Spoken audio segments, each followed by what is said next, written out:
ఇక కవిత వార్త చూద్దాం, ఎందుకంటే అందరు దానికోసం ఎదురు చూస్తుంటారు, ఇదే వార్త కోసం.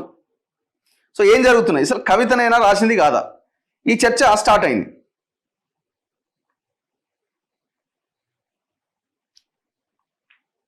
ఈ లెటర్ రాసింది కవితేనా కాదా అన్న ఒక చర్చ స్టార్ట్ అయింది. 100కు 100% కవిత ఈ లెటర్ నేను రాయలేదు అని అనడానికి ఎలాంటి అవకాశం లేదు. ఈ లెటర్ రాసింది 100% కవితనే. ఎట్లా మీరు చెప్పగలుగుతున్నారు అన్నదానికి నేను చూపిస్తా, చూడండి ఒక్కసారి.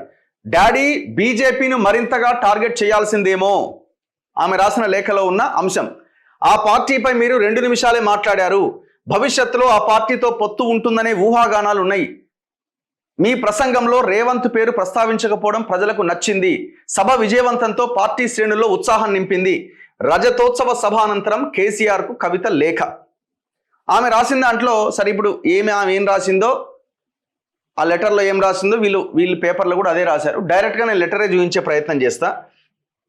అయితే ఇంతవరకు దీని మీద బీఆర్ఎస్ పార్టీ కానీ ఆ పార్టీ నాయకులు కానీ ఎవరూ రెస్పాండ్ కావట్లేదు. అంత గప్చుప్ సైలెంట్. ఎక్కడన్నా మళ్ళీ వచ్చి నా లెటర్ కాదని చెప్తుందేమో అని ఎదురు చూస్తున్నారు. ఆల్రెడీ కేసీఆర్ ఒక 2-3 పురమాయించినట, ఫ్లైట్ దిగంగానే నిలబడరు నాయన, ఆమెకి ఏం కావాలంటే అది ఇస్తా అని.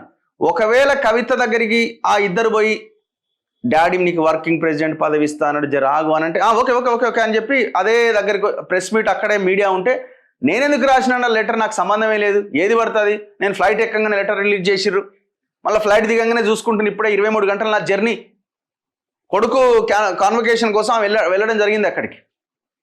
ఫ్లైట్లో ఉన్నారు ఇప్పుడు ఆవిడ, మధ్యాహ్నం 12 గంటలకు 1 గంటకు దిగుతారు. నేను ఫ్లైట్ ఎక్కేప్పుడే రిలీజ్ చేసిర్రు, దిగేసరికి నేను చూసుకునేసరికి నాకే అర్థం కాదు, లెటర్ నాది కాదు అని అంటారు. ఎప్పుడు అంటది, తండ్రి ఒకవేళ ఇద్దరిని పంపించి రాయబారం నడిపి డీల్ సెట్ అయితే చేస్తారు వీళ్ళు, ఎందుకంటే వీళ్ళకి పదవులు కావాలి, పైసలు కావాలి, ఇంకొకటి అవసరం లేదు మీ అన్న సంపాదించిన దాంట్లో నీకు సగం ఇచ్చేస్తామా, బాగా దోపిడీ చేసి తిని అవతల పడేసిండు, ఎంత కావాలంటే అంత ఇస్తా, నీకు ఎందుకు, నాది మొత్తం నీకే రాసిస్తాపో అని అంటే అప్పుడేమన్నా డీల్ సెట్ అయ్యి ఓకే అనొచ్చు. ఏదన్నా జరగవచ్చు, ఇప్పుడు ఏదన్నా జరగవచ్చు. అందుకే సైలెంట్గా టెన్షన్లో కూర్చొని చూస్తున్నారు బీఆర్ఎస్ లీడర్లంతా. కేసీఆర్ ఏమో ఏడ దొరికిన దరిద్రం ఆయన, వీళ్ళంతా నేనేదో పార్టీని ముందుకు తీసుకుపోదాం అనుకొని పార్టీని కాపాడాలనుకుంటే నేనేనాడు పైసల గురించి ఆలోచించలేదు, నన్ను కాదని దొంగలు దుర్మార్గులంతా కొడుకు అయిపోయింది, కూతురు అయిపోయింది, కానీ వేరే వాళ్ళ ఇంటి AK-47తో షూట్ చేసి పడేసేటనేంత కోపంతో రగిలిపోతున్నాడు ఫామ్ హౌస్లో తండ్రి. బీఆర్ఎస్ రజతోత్సవ సభలో బీజేపీ గురించి కేసీఆర్ తక్కువగా మాట్లాడడంతో భవిష్యత్తులో ఆ పార్టీతో బీఆర్ఎస్ పొత్తు పెట్టుకుంటుందనే ఊహాగానాలను కొందరు మొదలుపెట్టారు అని ఎమ్మెల్సీ కల్వకుంట్ల కవిత పేర్కొన్నారు. హన్మకొండ జిల్లా ఎల్కతుర్తి సభ అనంతరం పార్టీ అధినేత కేసీఆర్కు కవిత రాసినట్టుగా ఒక లేఖ గురువారం బయటకు వచ్చింది. అయితే బీఆర్ఎస్ వర్గాలు కానీ కవిత కార్యాలయ వర్గాలు కానీ స్పందించలేదు.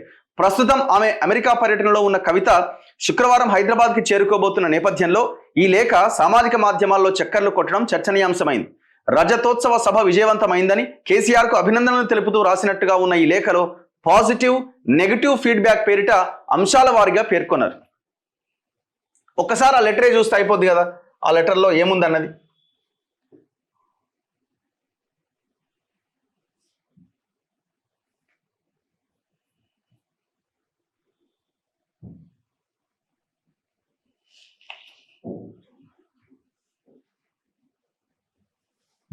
అయితే ఈ లెటరు చాలామంది నాకు ఒకరిద్దరు ఫోన్ చేసి ఏమన్నారంటే ఆమె ఫ్లైట్ ఎక్కగానే రిలీజ్ చేసినట్టు ఇది ఆమె రైటింగ్ కాదు అని అంటున్నారు అని మాట్లాడుతున్నారు. ఆమె రైటింగా కాదా అని చెప్పడానికి నేను కొన్ని అంశాలు మీ దృష్టికి తేవాలనుకుంటున్నాను.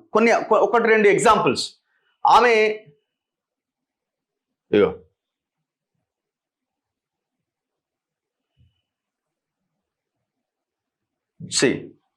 ఇది తెలుగులో ఆమె రైటింగ్ ఎలా ఉంటుందని చెప్పడానికి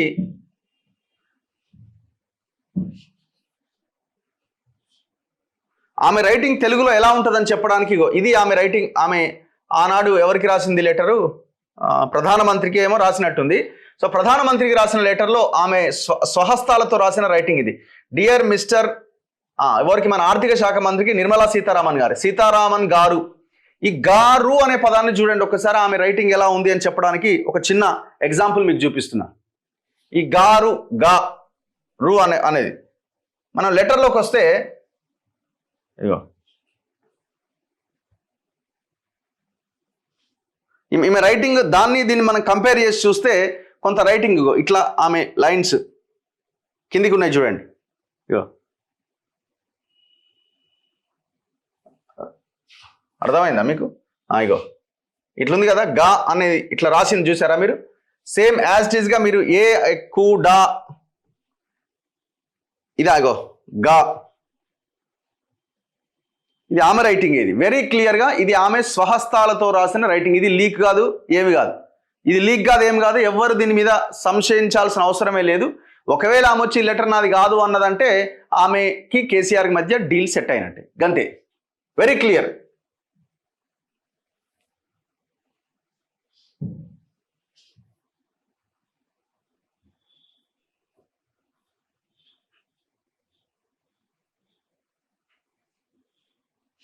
ఇది ఆమె English writing. Dear Shri Ramdev Babaji అని ఆమె ఎప్పుడు రాసింది ఎవరికో.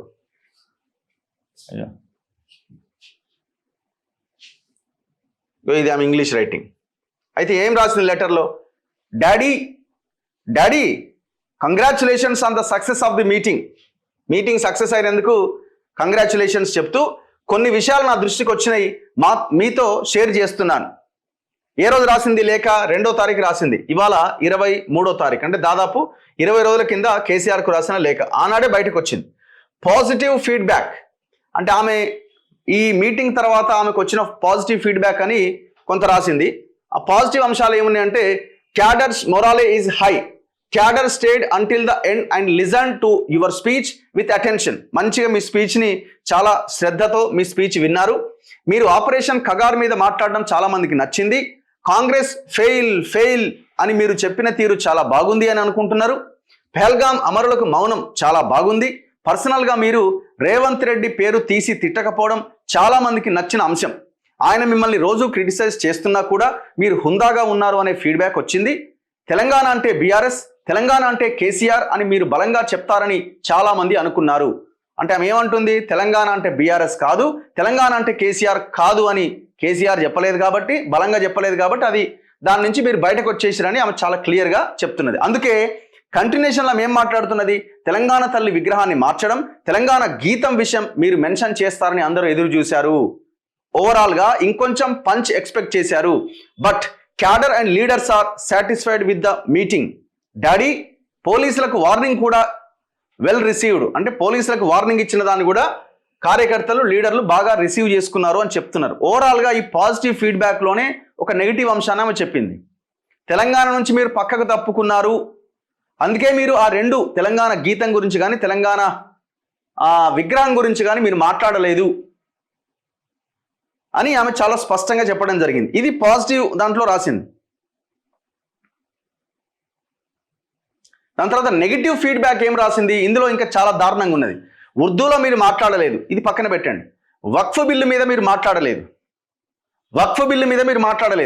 మొత్తం కొంతమంది దీన్ని వ్యతిరేకిస్తున్నారు. అసలు దీని మీద మన అభిప్రాయం ఏంటో కూడా మనం చెప్పలేదు అని ఆమె చాలా కుండబద్దలు కొట్టారు. అంటే మీరు ఈ కమ్యూనిటీకి సంబంధించిన అంశాన్ని మీరు అడ్రస్ చేయలేదని అట్లా కేసీఆర్ని టార్గెట్ చేసింది. ఇంకా అత్యంత కీలకమైన విషయం ఏంటంటే, బీసీల 42% అంశాన్ని మీరు విస్మరించారు.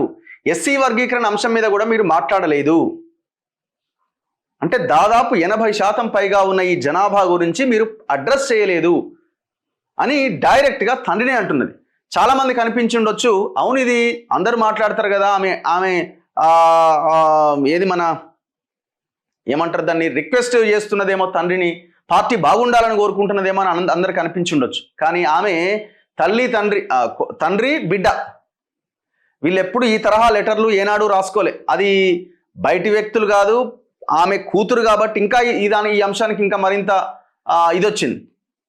సో బయటి వ్యక్తులు ఎవరైనా రాసి ఉంటే అది వేరే రకంగా తీసుకోవచ్చు. మనం కన్న కూతురే, తండ్రికి దగ్గరగా ఉన్నటువంటి కూతురే, అవసరమైతే తండ్రిని ఈజీగా కలవడానికి అవకాశం ఉన్న కూతురే ఈ లెటర్ రాసిందంటేనే అది అక్కడ బ్లాస్ట్ అయిపోతున్నట్టే లెక్క.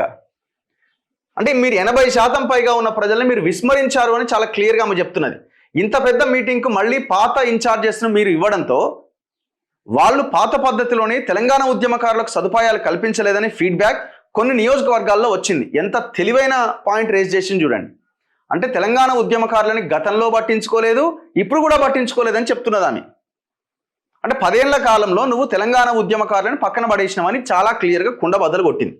మళ్ళీ పాత ఇన్ఛార్జీలకే local body selections B forms party ఇస్తుంది అని ఇన్ఛార్జీలు చెప్పుకుంటున్నట్టు కొన్ని దగ్గరలో తెలిసింది. అంటే లోకల్ బాడీస్లో నువ్వు పాత వాళ్ళకే ఇస్తున్నావు, నీ పార్టీని బొందబెట్టాలని చెప్తున్నది.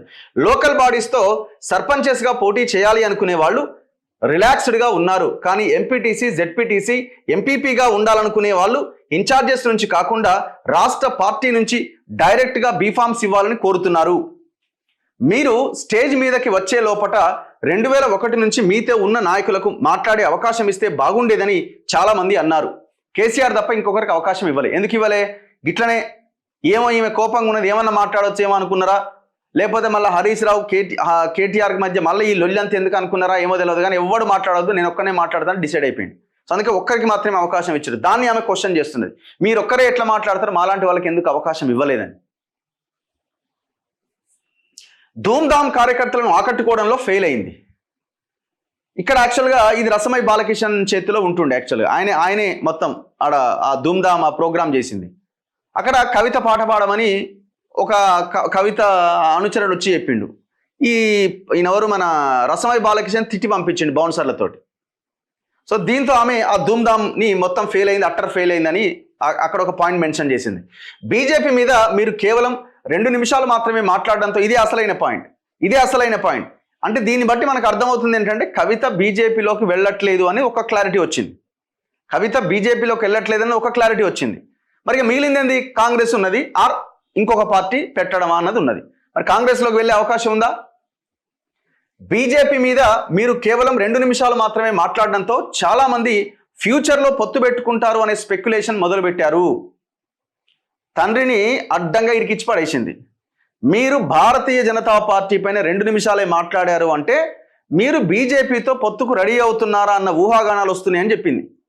ఈ పాయింట్ నాకు తెలిసి పెద్ద మనిషికి సలసల కాగా మండిపోయి ఉంటాడు నాకు తెలిసి. పర్సనల్గా నాకు కూడా ఇంకా బలంగా మీరు మాట్లాడాలి అని ఉండే. అంటే ఆమె కూడా పర్సనల్గా అనుకుంటుంది, అవును ఏదో తేడా కొడుతున్నది అని ఆమె కూడా అనుకుందట. నేను సఫర్ అయ్యాను కదా అందుకని కావచ్చు, బట్ ఇంకొంచెం మీరు బీజేపీని టార్గెట్ చేయాల్సిందేమో డాడీ. ఇట్లా ఆమె బీఆర్ఎస్ని బీజేపీని ఒక ఘాటిన గట్టి కార్నర్ చేసే ప్రయత్నం చేసింది. అందులో కేసీఆర్ని అడ్డంగా ఇరికిచ్చింది. కాంగ్రెస్ మీద గ్యారంటీస్లో ఫెయిత్ పోయింది. బీజేపీ ఆల్టర్నేట్ అవుతుందేమో అనే ఆలోచన మన క్యాడర్ ఎక్స్ప్రెస్ చేస్తున్నారు. బీఆర్ఎస్ అంటే ఎందుకు అనుకుంటుందామే? మరి బీఆర్ఎస్ ఆల్టర్నేట్ కావాలి కదా, కాంగ్రెస్ ఫెయిల్ అయినప్పుడు బీజేపీ ఆల్టర్నేట్ అవుతుందేమో అని పార్టీ క్యాడరే కోరుకుంటుందట. కథం అంటే ఏమంటుంది? అయిపోయింది మన పని, మనం సెకండ్ పొజిషన్లో లేము, కాంగ్రెస్కి ఆల్టర్నేట్ మనం కాదు బీజేపీ వచ్చేస్తున్నదని ఆమె చెప్తున్నది. ఎమ్మెల్సీ ఎలక్షన్స్లో మనం పోటీ చేయకుండా బీజేపీకి హెల్ప్ చేశామని మెసేజ్ కాంగ్రెస్ బలంగా తీసుకుపోయింది. మొన్న ఎమ్మెల్సీ ఎలక్షన్లో పోటీ చేయలే. ఈ పొలిటికల్ సినారియోను అడ్రస్ చేయడానికి మీరు specific programs or guidelines ఇస్తారని అందరూ ఎక్స్పెక్ట్ చేశారు. సో అందుకే మీరు ఏమి ఇవ్వలేదు మాకని చెప్తున్నాను. అట్లీస్ట్ నౌ ఇప్పటికైనా we can hold a plenary for 1 to 2 days, here as many opinions from cadres and give them A guide line. కొంచెం ఈ విషయం సీరియస్గా థింక్ చేయండి. Sorry for a long letter. మళ్ళా పొడిచి వెన్నపూస రుద్దింది ఆమె. వెన్న రుద్దింది పైనుంచి. ఏమంటుంది? మళ్ళా sorry for a long letter అంటుంది. మళ్ళా స్టార్ గుర్తు పెట్టి sorry for a long letter అని పెట్టింది. చదివినందుకు ఇంతసేపు చదివినావు, నువ్వు అసలు యాక్చువల్గా అయితే ఎవరిని కలవవు, లెటర్లు చదవవు కాబట్టి అని అనుకుంటా. థ్యాంక్ యూ కవిత. ఇందులో ఇంకొక లైన్ ఉన్నది. చాలామంది మీతో ఫోటో దిగాలి అని చెయ్యి గలపాలని అంటుంటే చాలా హర్ట్ వార్నింగ్గా అనిపించింది. చాలామంది మీతో ఫోటో దిగాలనుకుంటే నువ్వేం వార్నింగ్ ఇచ్చినావు, ఇదేంది అని ఆమె క్వశ్చన్ చేసింది. ZPTC, ZP chairman, MLA level leaders చాలామంది మీకు యాక్సెస్ దొరకట్లేదని బాధపడుతున్నారు, సెలెక్టివ్ యాక్సెస్ అని ఫీల్ అవుతున్నారు. Kindly reach out to everyone. అంటే నువ్వు ఎవరిని కలుస్తలేవు. మనం అన్నాం కదా ఫామ్ హౌస్లో బన్నాడు, ఇంకొకరు ఇంకొంత గట్టిగా ఇంకోటి తాగి బన్నాడు, ఇట్లా రకరకాలుగా మాట్లాడిరు కదా. సో అది కవిత కూడా అదే చెప్తున్నది. నువ్వు ఇంట్లో బంతున్నావు, ఎవరిని కలుస్తలేవు, నువ్వు కావాల్సిన వాళ్ళని మాత్రమే కలుస్తున్నావు అని కన్న కూతురు చెప్తున్నది. ఇంక ఇలా నయమే, అసెంబ్లీకి నువ్వు రాలేదని కూడా పెట్టలే, ఇంకా అది కూడా పెట్టాల్సిందే, మరి ఎందుకు పెట్టలేదు, మర్చిపోయిందా, మరి ఆ టైం గుర్తు రాలేదేమో. నువ్వు అసెంబ్లీకి రాకపోవడం వల్ల జనం దుమ్మెత్తిపోస్తున్నారు నిన్ను, గజ్వేల్ నియోజకవర్గ ప్రజలే నిన్ను తిట్టిపోస్తున్నారని రాయాల్సి ఉండే.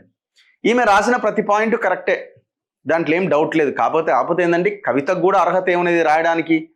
ఇదంతా ఫ్యామిలీ గొడవ, ఇంటర్నల్ వార్, ఇది తన్నుకుంటున్నారు. మరి ఇప్పుడు కేసీఆర్ దగ్గరికి తీసుకొని బుజ్జగించి పదవిచ్చి ఊకోబెడతాడా? ఊకుంటుంది, ఏమి ఇబ్బంది లేదు. ఎందుకమ్మా నీకు ఇల్లొల్లి? గడ వట్టినావలపల్లి షేర్లింగంపల్లి దగ్గర 1000 ఎకరాలు ఉంది, అది తీసుకో అనడానికి ఓకే డాడీ అని చెప్పి ఇమీడియట్గా బ్లూ షీట్లు మాట్లాడుకుంటుంది. బ్లూ షీట్లు నాటి ఒక 100 మంది బౌన్సర్లని మాట్లాడుకొని ఆడబెట్టేస్తుంది. అట్లానే సెటిల్ కావాలా? లేదంటే పార్టీ వర్కింగ్ ప్రెసిడెంట్ అడుగుతున్నామే, ఆ పార్టీ వర్కింగ్ ప్రెసిడెంట్ ఇచ్చైనా బుజ్జగించాలా? మరి ఆమెకి ఇస్తే మళ్ళీ హరీష్ రావు ఉన్నాడు, మళ్ళీ ఆయన ఏమంటాడు? లేదంటే ఇద్దరు వర్కింగ్ ప్రెసిడెంట్లను చేస్తాడేమో, కేటీఆర్కి ఒకటి ఆమెకు ఒకటి, అయిపోతుంది కథం, పార్టీ సమూలంగా బొందబెట్టినట్టు అవుతుంది. మరి ఆ పనన్నా చేసి ఆమెను బుజ్జగిస్తాడేమో, మరి ఏం చేస్తాడన్నది చూడాలి. లేదంటే ఇక మూడో ఆప్షన్ ఏముంది, మెడబట్టి అవతలికి నెట్టేయడమే. బిడ్డ లేదు, గిడ్డ లేదు, కొడుకు లేదు, కూతురు లేదని చెప్పి మెడబట్టి అవతలికి నెట్టి మరి పార్టీని ఏం చేస్తాడు అన్నది చూడాలి. మరి జనం ఏమనుకుంటున్నారు, పబ్లిక్ ఒపీనియన్ ఏంది కవిత లెటర్ మీద? సో దయచేసి మీకు కమెంట్ చేయండి, కవిత రాసిన లేఖ పైన మీ అభిప్రాయం ఏంటి?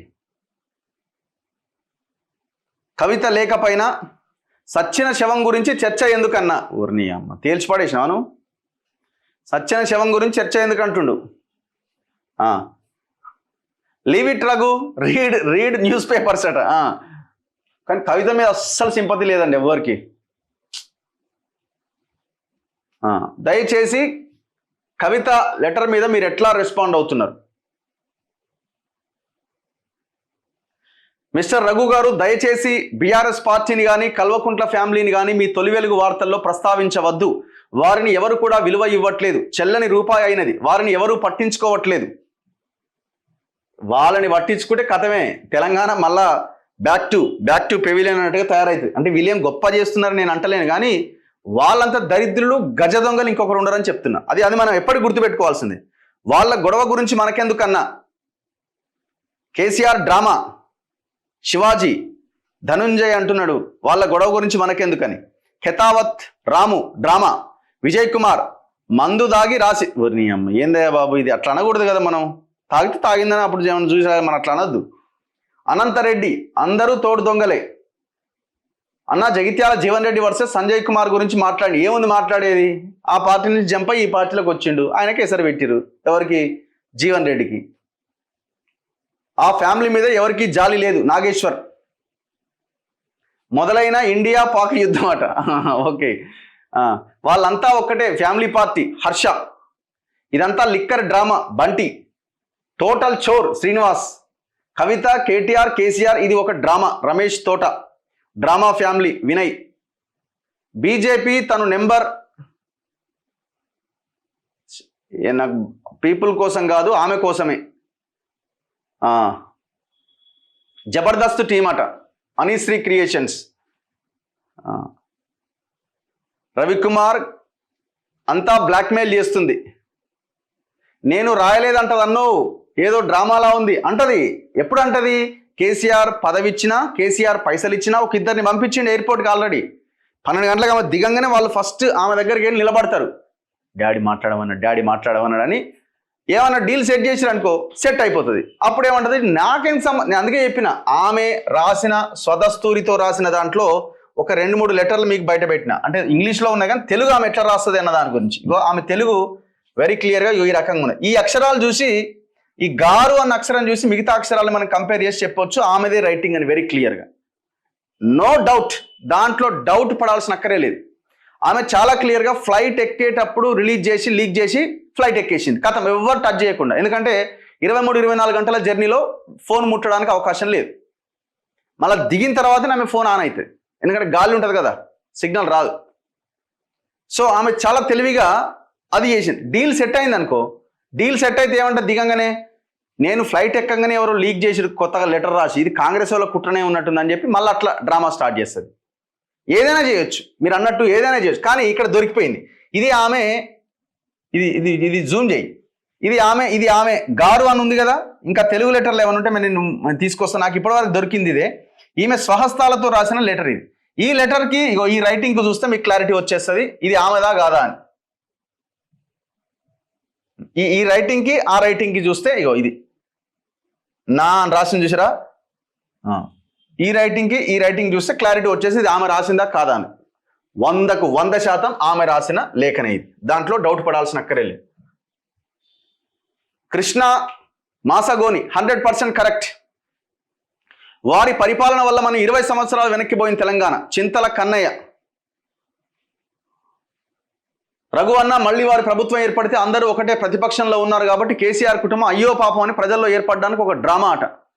లలిత్ 90 వేసి వద్దు బ్రదర్, మనకి ఎందుకు ఇవన్నీ, మనం ఇట్లాంటివి మాట్లాడకూడదు. మనం పాలసీ వైజ్గానే ఉండాలా. ఇదో పెద్ద డ్రామా. కల్వకుంట్ల రమేష్ అట. నిజంగానే కల్వకుంట్ల బ్రదర్ మీరు పెట్టుకున్నారా? రాజకీయం అంటే ఇది ఒక లెటర్ గురించి లొల్లి డ్రామా అన్న. ఇదంతా టీఆర్ఎస్ పగ్గాలు అప్పగించాలి కవితగా, అప్పగించాలి, మొత్తం క్లోజ్ చేస్తే అయిపోతుంది అన్న. కవిత ఒక cheater please, liquor cheater, Telangana cheater. ఇప్పుడు కేసీఆర్ని కూడా చీట్ చేస్తే తెలంగాణలో మంచి లీడర్ కావడానికి ప్రయత్నం చేస్తున్నారు. రఘునందన్ రావు కబ్జా మీద ఎందుకు మాట్లాడవు? ఒక్కసారి నా వీడియోలు చూడండి, చాలా ఉన్నాయి నేను చేసినవి. నిన్న మొన్న మార్నింగ్ న్యూస్లో కూడా అంశాన్ని ప్రస్తావించడం జరిగింది.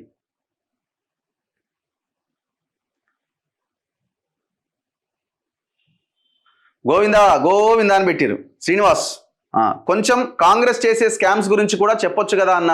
ప్రతిరోజు మాట్లాడుతున్నది కాంగ్రెస్ స్కామ్ల గురించే, రైట్? కాంగ్రెస్, బీఆర్ఎస్, బీజేపీ కలిసి చేస్తున్న కుంభకోణాల గురించి ప్రతిరోజు మాట్లాడేది. అర్థమైందా? దాంట్లో ఇంకొకటి ఏం లేదు అక్కడ. ఇప్పుడు ఇంకో 5-10 నిమిషాలు ఇంకొక స్టోరీ ఉన్నది. నవీన్ మిట్టల్ చేసిన అతిపెద్ద కబ్జా కుంభకోణము మరి కాసేపట్లో బయట పెట్టబోతున్నా. ఇందులో అందరు ఇన్వాల్వ్ అయినారు. బీఆర్ఎస్ వాళ్ళు, పాత గవర్నమెంట్, ఇప్పుడున్న వాళ్ళు కూడా. ఎందుకంటే రేవంత్ రెడ్డి యాక్షన్ తీసుకోవట్లేదు కదా, దోస్తు వాళ్ళకు కూడా రేవంత్ రెడ్డి మాట్లాడతా మరి కొద్దిసేపట్లో. రాజకీయం అన్నా అంత లంగ కథలు, మీడియా అటెన్షన్ కోసం డ్రామాలు, ఇవన్నీ టైం వేస్ట్. ప్రజలకు అవసరమైన న్యూస్ చెప్పండి. స్టేట్లో ఫుడ్ సేఫ్టీ లేదు, మొత్తం కల్తీ. వేస్ట్ పార్టీ గురించి మాట్లాడుకునేందుకు చర్చ. కవితకు పెత్తనం కావాలన్నా? Very good morning. Attention diversion politics. తైతక్క రాజకీయ భవిష్యత్ ఏంటో అర్థం కాదా? గీతలో తెలవక రాతలో చూపించింది. రభస మొదలైంది కల్వకుంట్ల కుటుంబంలో. రైతు బంధు ఏమైనా చేస్తారా అన్న? చేస్తారు, వేసినప్పుడు తీసుకోవాలి. పైసలు లేవంటారు, ఏమనంటే నన్ను కోసినారా అంటాడు పుసుక్కున. మళ్ళా బెల్ట్ షాపుల గురించి, బెల్ట్ షాపులు తీసేయరు, ఎందుకంటే మనం దాగుతున్నాం, వాళ్ళు ఇంకా పెంచుతున్నారు. అన్న లీడర్లు అందరూ కేసీఆర్ ఫ్యామిలీ మాత్రమేనా? మనం యూత్ లీడర్లు కావద్దా? కావాలి. జై హరీష్ అన్న. మా హరీష్ రావు గురించి మాట్లాడాలి ఇప్పుడు. హరీష్ రావు జై హరీష్ అన్నాడు. ఆయన జై కొట్టించుకోవడానికి రెడీగా లేడు హరీష్ రావు. ఆయన కేసీఆర్ పెట్టిన పొగను పీల్చుకుంటూ లంగ్స్ ఇంతలావైనాయని, రాజకీయంగా ఆయన ఊపిరితిత్తులు ఇంతలావైనాయి. మరి అవి మొత్తం పేలిపోయేలాగా రాజకీయ సమాధి అయిపోతాడా అదే ఇంట్లో ఉండి, లేదేదన్నా దారి చూసుకొని బయటికి నూపుతాడని ఆయన మీద ఆధారపడి ఉన్నది. ఈ లొల్లి డ్రామాల మీరెందుకయ్యా బాబు హరీష్ రావు? ఇది ఈ ఫ్యామిలీకి సంబంధించిన వార్త. అన్ని పేపర్లో ఇదే వార్త అండి. మళ్ళీ మనం చదవాల్సిన అక్కర్లేదని చెప్పి నేను కొంత సమయం దీన్ని కేటాయించడం జరిగింది. ఆమె లెటర్లో ఏముందో ఆ లెటర్ ముందు పెట్టి మాట్లాడడం జరిగింది. ఆ లెటర్ ఫేకా ఒరిజినల్ అని చెప్పడానికి వెరీ క్లియర్గా అది ఒరిజినల్ అని నేను ఒక చిన్న ఎగ్జాంపుల్ చూపించడం జరిగింది. ఇంకొక పర్ఫెక్ట్ ఎగ్జాంపుల్ నేను చూపిస్తా. ఏందా పర్ఫెక్ట్ ఎగ్జాంపుల్ అంటే, నమస్తే తెలంగాణ పేపర్ కేసీఆర్ పేపర్, నమస్తే తెలంగాణ పేపర్ కేటీఆర్ పేపర్. ఈ తండ్రి కొడుకుల పేపర్ ఇది. ఇందులో హరీష్ రావుకి కానీ, కవితకు కానీ, ఇంకెవరికి కానీ ఇందులో పెద్దగా ప్రయారిటీ ఉండదు. సో ఈ పేపర్లో కూడా ఎక్కడా కవిత లెటర్ గురించి ప్రస్తావించలే. ఏదో నేషనల్ హెరాల్డ్ కేసులో రేవంత్ రెడ్డి ఉన్నాడు, ఆయన్ని కూడా పెట్టిరు అని చెప్పి ఒక వార్త రాసిరు. ఇందులో దానికి ఒకటి ఏం రాసిరంటే, కవిత లేఖ పేరుతో డైవర్షన్ డ్రామా అని ఒక లైన్ రాసిరు. అసలు కవిత లేఖ ఒరిజినలా ఫేకా, అసలు ఆమె రాసిన దాని మీద మీ అభిప్రాయం ఏంటి అని మాత్రం ఈ నమస్తే తెలంగాణ పేపర్ ఫోకస్ చేయలే. అయితే కవిత రాసింది తప్పని చెప్పాలి, కవిత రాసింది ఫేక్ అని చెప్పాలి, కవిత రాసిన దాంట్లో తప్పేముందని మాట్లాడాలి. ఏమీ మాట్లాడకుండా ఇదేదో డైవర్షన్ డ్రామా అంటున్నారు. అసలు లెటర్ గురించి మాట్లాడు నువ్వు ఫస్ట్. అంటే వెరీ క్లియర్, ఆ లెటర్ జెన్యూన్ లెటర్, ఆమె రాసిన లెటర్ అనేది మనకి చాలా క్లియర్గా ఇన్ని ఎగ్జాంపుల్స్తో అర్థమవుతుంది. దాంట్లో ఇంకా మళ్ళీ సెకండ్ ఆప్షన్ ఏం లేదు.